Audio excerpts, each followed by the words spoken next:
All right, well, welcome back from our break. Thank you for staying with us. Hello. Sorry, I'm eating a snack. You're fine. It's my dinner time, guys. Yeah, so come back from break and we're on to Kathryn, the guest. So we're really happy that you're here. You've already added so Very much so. input. Yes. Hello. Thanks, guys. And I we're feel gonna welcome. Yeah, we're gonna move Sure. into I think is something that's so, modern and effective in our society. Well, affected by our society. Well, It's anyways, a relevant prevalent. topic today. Prevalent in our society, but yet we treat it so differently in that sexuality. So I'm going to lead in Kathryn with I've known Kathryn since she was a little girl, obviously. Was a single or only child until high school? I was 9. Oh, you're 9. Mm-hmm. Yeah. When your So it parents was like adopted the. third grade. Oh wow. Yeah. They adopted 3 boys Mm-hmm. who were, abused Yeah. in many ways. They were like Out of fostering the them for a foster while. system, Right. sibling group. They were 7, 9, and 10, so we were all around the same age. Wow, that's crazy. Wow. It was crazy. And So, my yeah. parents did not know what they were getting into. Well, And neither did I. couldn't even imagine that. I mean, the sweetest, most beautiful thing in the world, Yeah. by the way, which I think is just And I would amazing. be different. Like, I am grateful. I feel like I'd be a huge biatch if I was the only child Yeah, only forever. child, the blueprint's there. So, Yeah. so I've known you since then, and then, as most, what us old people would call normal families, then Kathryn drops a bomb on us at some point, I'll let you get into it, but that, she was going to partner and be a partner with another woman, so. Kind of want to talk about that journey, and I think that's definitely something that is important to talk about as we sort of, we were talking about before, how we, as a society, like put sexuality way down. Like sex is, and sexuality is just, we don't talk about it, it's hidden, it's taboo, how we feel, things like that. And I think it's important to talk about that stuff, so. Definitely. Yeah, so you can start with what the journey. I'm really curious about the journey. Yeah. It's funny that you said you were surprised because I told my brother and his wife, Michael and Danny, before I told my parents, and they were like, I was like, I think I'm bisexual, and they were like, did we already know that? Like, I think we knew that. And I was like, oh, okay, cool. Like, Really, they knew. yeah. I mean, I don't know. I feel like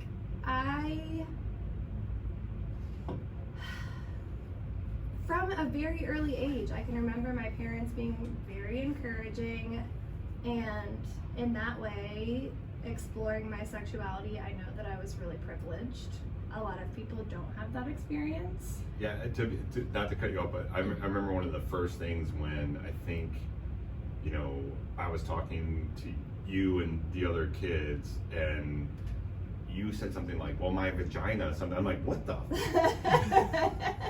Like, I think your parents, and then I knew it was like, oh, her parents are really open with sexuality with her. So. I mean, yeah, like, especially, and like, I think too, before the adoption, like, we were one of those, like, we peed with the door open, like, it was just me and my parents, like, and I was only 9, so like, we just kind of grew up, I just grew up that way, and I don't know,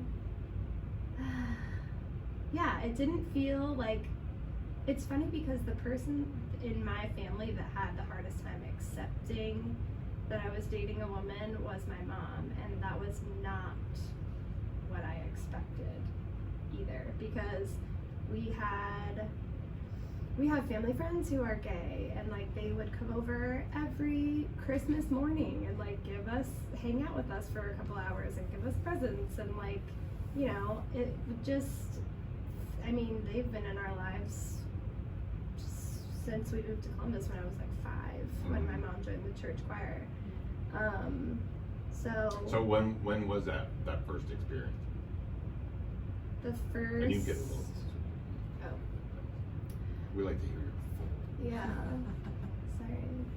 The first experience, okay, so I had graduated college. And you don't have to get into detail. I was just wondering, like, age-wise, because you said, well, when did you talk to your brothers about it? So, okay. I feel like even in high school, I experimented, like, kissing girls. I feel like when we would, like, sneak drinks in the basement and, like, we kind of would just, like, drink and, like, make out for fun. And, like, that felt normal to me. It wasn't like I was like, I want you to be my girlfriend. It was just like we were just being like silly girls, Right. kind of. And I would say sexual. I mean, that's kind of sexual. Yeah, no, Yeah, it yeah. is. Yeah. Yeah. But like, it didn't feel. I mean, it felt like we were experimenting. It felt safe. It didn't feel like we were like, I don't know. It didn't. Did you have a feeling, it sounds like you said with your parents, that they were, you know, really open? Did you have a feeling of it being taboo and not? Mm-mm. No, just No. like everything, like wouldn't care if anyone No. walked down at them. Yeah. Okay, interesting. But like, I just never considered it. I think that I was actually like would want to date a woman. In college, I remember this girl. It was Green Beer Day, and this girl was like my first experience, my actual first experience. She said we were like trying to find a spot on a patio, and we sat down across the table from a lesbian couple, and she looked at me and she was just like, "Ah, I love you," and I was like, oh my god, I love you too, and she was like, no, like, I love you, and I was like, what, wait, what? And this couple looked at each other and looked at us, and they were like really excited. They were just like, oh my god, what's going on? And then so we ended up like drunkenly making out on Green Beer Day, and after that the next day, like, sobered up, you know, kind of everything came. I mean, I was thinking about everything, and I was like, wait, is this? And so that was kind of like when it first started becoming real to me. I called one of my gay guy friends, and I was like, I think that I might like girls, and he just like started cracking up, and we talked about it. I didn't share that with anyone in my family, maybe my brother, Like during the maybe college time, that's yeah. why, like, he wasn't surprised when I told him later. Right. But I never actually dated. Like, I was exploring and I like considered it, but then after I graduated, I got into a relationship with a guy. We moved in together. It ended weirdly, and at that point I was kind of fed up, and I was like, you know what, I'm just gonna start dating girls and see how that goes. I love that. So when did you date that guy? That was after college, right? Mhm. Okay. Yep. So in high school, what were your thoughts and feelings in high school? Because that's such a critical time for I most people. know. Not critical from a formation perspective, I believe, although it can, right? It can affect you in high school. Yeah. Mallory So. knew a freshman dude and it was a sports guy. Yeah, Sorry. no, that's complicated too, because I think I really struggled socially in high school. Middle school, it started in middle school. It started at the adoption, honestly, because I, from kindergarten to 5th grade, went to this elementary school, had known everyone. It was kind of like this safe place for me. Adopted my brothers, we had to move to the other side of town. 6th grade, I went to a different building, and like Hilliard has two school systems at the time. Now they have 3, I think. But like I was supposed to go to Heritage and Darby, but then I went to FARP, the new 6th grade building, and like didn't know anyone, and it was like I was developing early, so that kind of sucked. Like you know, right after they started like living with us, we moved to a different house, no one knew me, like I had acne, I had braces, like I felt very awkward, and I really, really struggled to make friends. And I had always grown up with a close relationship with my dad, and my mom and I like struggled. Mhm. So I think all of that combined it just felt, and I had 3 brothers, like I was just around guys all the time. Most of my cousins are guys. Right. I don't know. So it just like felt like that was the most comfortable for me to, I mean, it was like, obviously it's part of our society. I was just like, okay, I'm sure I like boys. Like, didn't even consider. Right. And then, I don't know, like, once I started like kind of getting into sports and choir and like acquiring some girls who were friends. And like when we started experimenting with drinking, like it just kind of naturally, I don't know, it felt like that was a natural, I mean, Jersey Shore was a thing. Yeah. Like, Jersey Shore. it just was like part of the culture, like groups of girls would get drunk and make out, so it just like felt very normal, didn't even think about it in any other way other than like we're just like drinking and kissing our friends, like it didn't. So do you think the trigger, hey, trigger. Yeah. Hey! Because I kind of want to move into, I'm just sort of fascinated by the story, but yet also moving into when you were with a guy and you lived with them and then it didn't work out. Because then what I want to kind of shift this towards, it's about relationships, isn't it? Yeah. It doesn't really matter if they're a woman or a man, like who you love or whatever, or what you're sexually attracted to. Yeah.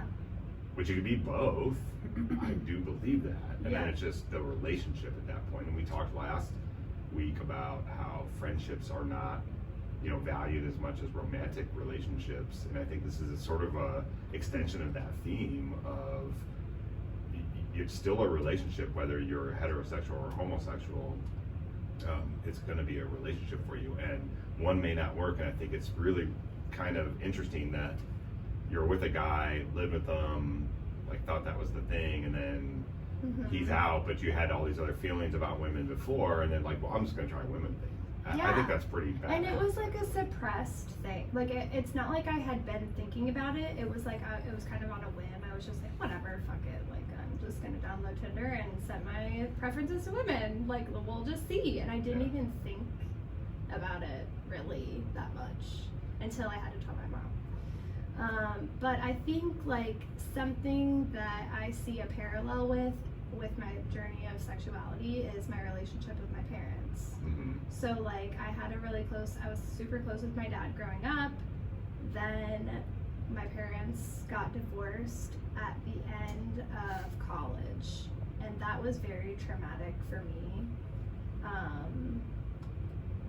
And so then I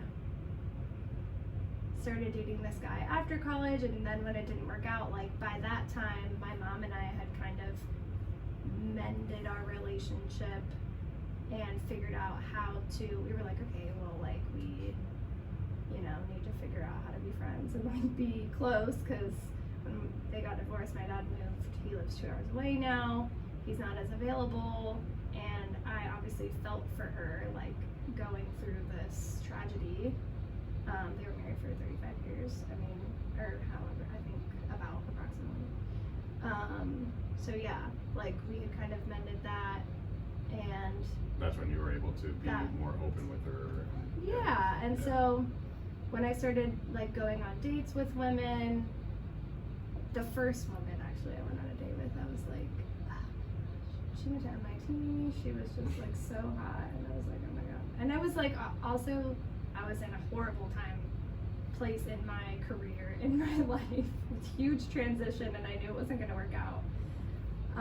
But it still really excited me enough to tell my mom. And so I was like, Mom, you want to see who I'm dating now? And she was like, yeah. And I just showed her a picture, and she was like, wait, that's a woman. And I was like, yeah, yep. And she struggled. She struggled with it, but which really surprised me. When I told my dad, he was like, oh, it'll be interesting to see who you bring as a date to Michael's wedding. Like, that's really all he said. And so, yeah, I don't know. It was kind of weird in the moment that my mom struggled with it, but. Was that your transition then to say, okay, I'm on this path now, and then I'm looking for someone that I want to be with?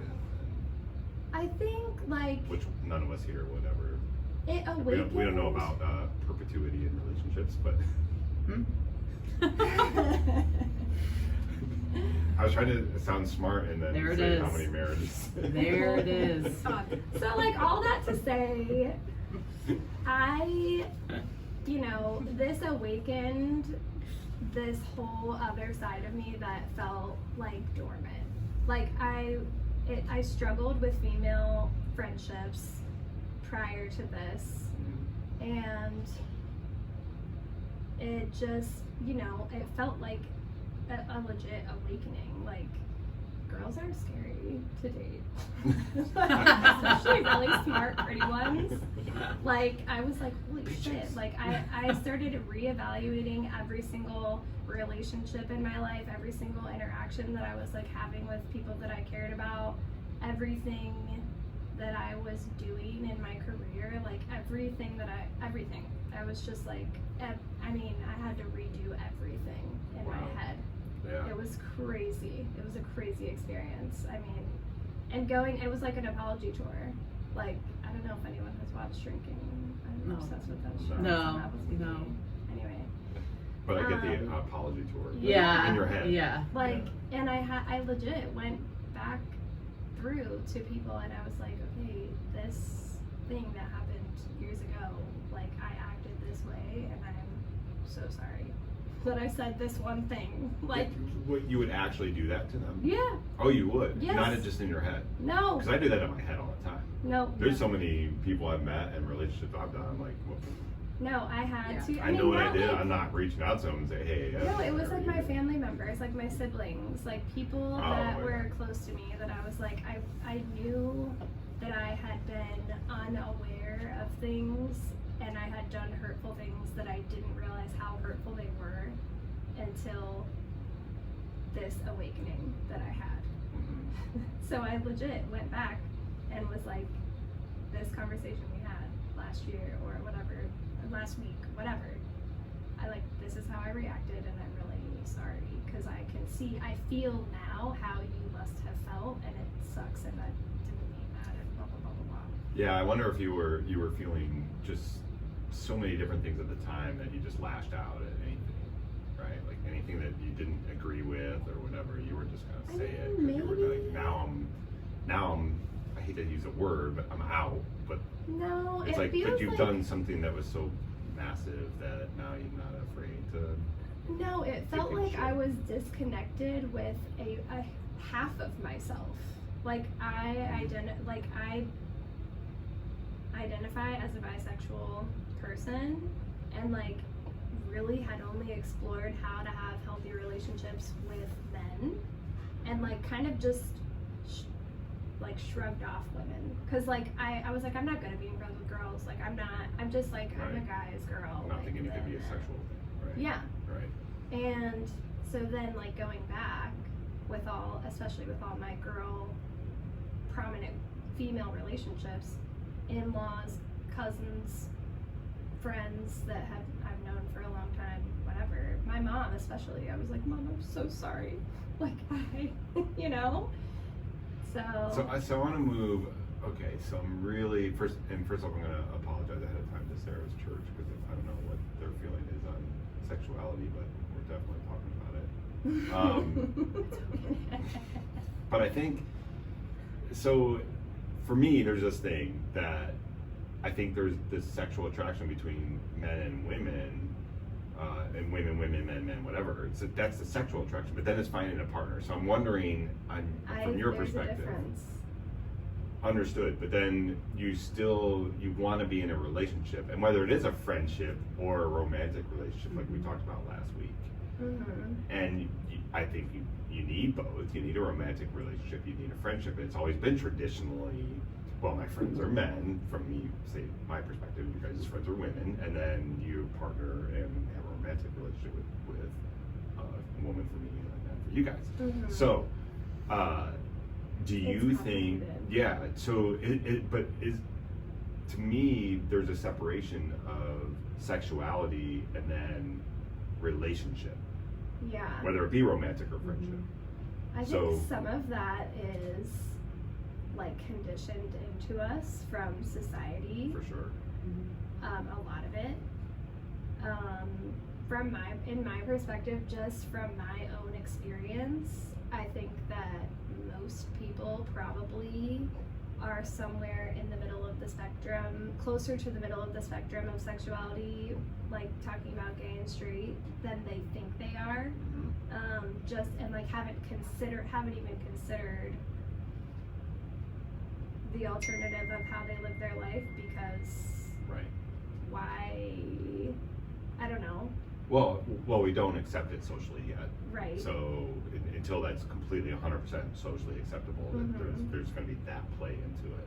Yeah. But when you're with, because you mentioned the comment before, like being a woman, being in a woman relationship, there was still like, it's really hard and all that. You still had the relationship issues that you have to deal with. I did. Right. And I thought that those would go away. I was very naive. I was like, oh my god, girls are so I think much probably better. a lot of people think that way. Yeah. This is like so awesome. And at one point, my mom, after she had accepted it, she was like, I think that your taste in women is better than your taste in men. And I was like, that's really funny. That is Hearing funny.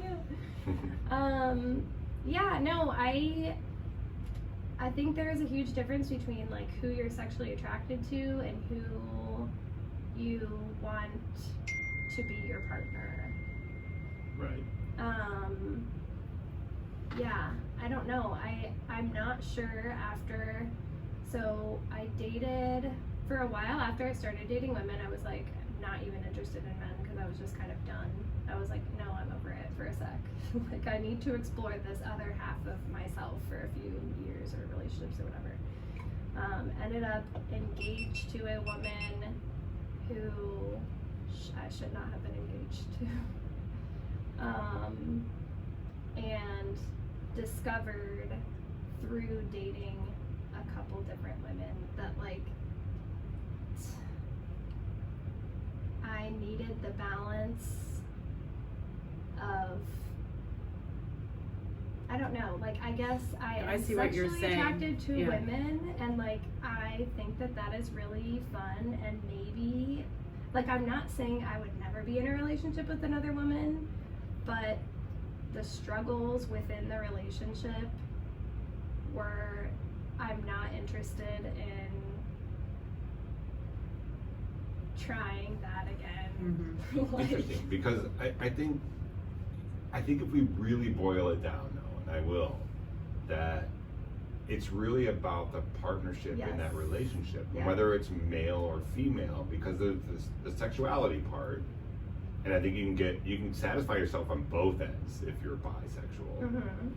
and then it's just a matter of finding the right partner. So Mhm. to hear you say that you're like cutting out women, I would probably Well, say, I yeah, wouldn't you still just have to say find the I'm right cutting out person. women. Like, okay, so I'm gonna take this whole conversation a step further and say, I think that society has us set up, like, okay, marriage used to be a business contract, basically. Oh, it still is. It still is. Right.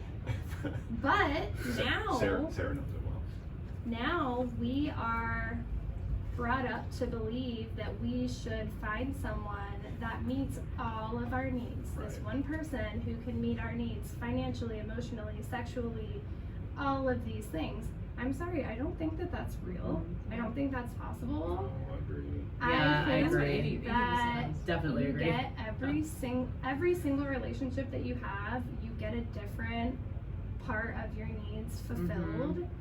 And so the idea of marriage is outdated to me. Honestly, I think the idea of monogamy is kind of outdated. Like, I'm not sure I'm a monogamous person. I feel like I feel like no matter if I'm in a monogamous relationship, which I've never not been in, I mean, like when I'm single versus in a relationship, Right. but I've never been in a relationship where it's like Yeah. It's okay. ethically non-monogamous. I do have friends that do that. Well, I will say, But- I think gay men do that, Yeah. and I had an employee that worked for me that was a gay man, and we talked about it one time, and he's just like, yeah, it's like we're cool with it because we know we're going home. We know it's just sex, and then we go home, and this is the person I love. I'm like, that's pretty crazy. Like that doesn't Yeah. happen in our society. Right.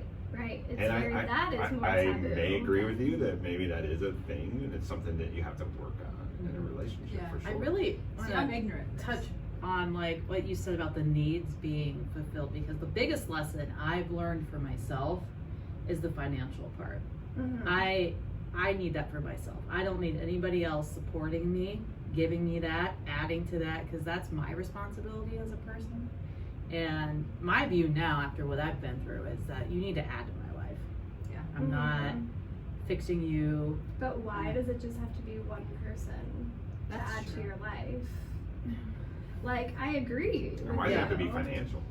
That's what I'm saying. It doesn't have to be. No, Yeah. she's saying. Yeah, she I'm wants to say saying that like it that's should how I be- used to be, Yeah, like yeah. because Yeah. of the conditioned. Right. Find that person that supports you, and you know, Yeah. Yeah. Like there I the go, being a social part-time conditioning. worker and stay-at-home wife, and now I gotta start all Right. over. So, you know, I'll never rely on someone ever again, ever. I'm ignorant in this. I've never been married, and I feel like I'm like a lifer. Like I'm like a one person, just. But I've never been in that situation. But like I'm like one to like spice things up, figure out. I mean, ways. same though. Like same. I have always been. I mean, you know, I have been in a. I don't want to say a lot, but like a lot of serious. When I get into a relationship with someone, I'm not just like frivolously Right. in a relationship with them. Like I have been in multiple relationships that have lasted 2, 3, 4 years, 5 years. Like, Yeah. so I'm not one to like give up, Right. but I always, and I'm also someone who likes to experiment and likes to, I'm like, let's do this crazy Yeah. thing. I think you have to. You have to, but I still, Well, good luck finding a partner. I mean, it's difficult to like, find. it's partners hard that to do that. find someone, right, like, But sex is so healthy in a relationship. Like if you're not It's having so- sex, sex- and it's not working. is a basic human need. It's a basic Yeah. human Agreed. need. Even to regulate hormones, like it's vital just for just existing. No, like scientifically, One we hundred- need sex just as I've much as been we saying need this- food, shelter, and water. Like, it's Yeah. literally a basic human need. Yes. So, Yeah, and I always say like and it's true. We are the closest genetically to the bonobo apes, and they solve problems with sex. Like it's Yeah. not sexuality to them is nothing. Like they'll if there's a conflict, they'll just have sex with the other person. It's over. yeah. No, it's kind of great. Yeah. Yeah, and So I think no, I people agree. too It's a forget, basic. like, That's it's, extreme, but it's a I basic. mean, not really though. Like, we're animals. Like, we're Yeah. literally apes, and like people Do it they like forget they do. that. I think too. On the Like, Discovery Channel. yeah, We're no. blood We're hound blowing gang. Sarah's mind right now. Huh? Are we Why? blowing your mind right now? No. All these You're like, how am I talking about rules, this in like, front of my dad? I just See, don't. and I'm not. I really am anti cheating. I have never cheated on anybody in my life. Like I'm anti breaking trust. yes. Right. That's essentially what it is. So you have to be openly communicative if that's what you're going to do. Right. So Yeah. kind of to your point, if you want to be experimental and all this, Right. and you say, I don't think we're meant to be monogamous, whatever, as long as your partner is okay with that, you have to talk to Right. your partner, set the boundaries. But then, like, how? So that's where I'm at. I'm like, you know, currently in a relationship with the man. with a man. Who has I an have asexual some name. friends. An asexual name. Well, Oh, it's like Chris. no gender really. Yeah. I'll just say it. It's like Pat. It's Anyway. I have friends from high school, or a friend from high school who's married, and they are polyamorous. And so we had like a date that got canceled, like a double date that got canceled. And my goal in the date was to be like, okay, so when you started being ethically non-monogamous or exploring polyamory, how did you do that? Yeah. Because that's like the next, how do you start that conversation with a partner who got into a relationship with you and was not expecting that at all? Right. How are they going to react? What are they going to do? So like, even though I was privileged enough to enjoy being able to explore my bisexuality very freely, as I learn more and explore more and am on this quest for sexual liberation in my life, like I continue to find myself on the fringe of what society will accept. Man, that's cool. And do you think then, because that's a great way to even like wrap all that up. Yeah. I think that's where we're at. Do you think, well, it's really a general question for society in general from lots of things, but can we as a society ever change it? I hope so. I hope so Because too. I think that's we're on a like path, would be a but- crappy way But to live, for humanity to live out there, you know, not be fulfilled and liberated like by a basic human need. That would be like us never being able to eat enough food and starving. right. Like Yeah. it's like, let's figure it out. But I think that there's so many other topics that relate to that, and in our society right now, which is so bad, we are so divisive on everything Mm-hmm. that it's going to be a challenge, certainly in the near future, for that to happen. So we can only hope, certainly as an old person like me, that some generation is going to figure it out. And I think that we talked about different generational, like whether we're millennial. It's I'm gonna be not. hard. I say we, but it's not. That either millennial or Gen Z, someone's going to figure it out. I think we're moving in the right direction. I agree. And revolutions only change where we actually change significantly in a short amount of time. I don't know what that looks like. I don't want it to be rioting. I don't want it to be hate. I want it to be like, okay, everyone's going to be okay. Yeah. Like, we're all going to be okay. We're gonna I have don't think it's to going to happen soon. fight against jealousy, which is a very natural phenomenon for that sure. happens across 7 deadly sins. many species. You see jealousy Mhm. with animals, Yeah. but you know, we need to embrace communication and Yeah. letting people, like, being happy for someone for being fulfilled by someone else versus Yeah. being jealous. Right. And I think Yeah. that is really the crux of, like, can I do that? Because I've been conditioned my entire life to be not okay with that. Right. But it's just knowing that you offer more to your partner than just how you look. And like, I think a lot of it's superficial in some sense. Oh, a lot of it is you offer, Well, your we're supposed to. partner is with you like, you guys are together for a reason. Right. And if you have a relationship with someone else, we can start with talking about friendship. That relationship does not take away anything from the relationship that you have with your partner. So if we can kind of merge those ideas of, like, I get some of my needs fulfilled, my emotional need of being understood, fulfilled by my current partner, and that makes me sexually attracted to him, and like that fuels our relationship. Love it. But then I have another need that is fulfilled by another partner who, you know, makes me feel hot and sexy, or like has enough money to financially support me, or, you know, has this big, I don't know, community that is accepting me and supporting me, like some other need. Yeah. You know, you can have multiple needs fulfilled by multiple partners, and like that doesn't take away from any of the other relationships that you have with anyone else in your life. Right. Yep, we're taught to just, we need to change. You need to change yourself. A successful relationship is when you give to the other, because you give up this or that. It's like, I don't think that's the right thing to do, because No. ultimately, unless it's a bad thing that you're doing, alcoholism, drugs, something like Right. that, that causes you to be a mean person or hurt the other person. But if that's who you are, People why start change? giving up parts of themselves Yeah. to be what the other person needs, and one person cannot be everything for another person. It's just not. Wow. That's I'm really bad at it right now. Sarah's Yeah. staring at me blankly, like, what the fuck? crazy.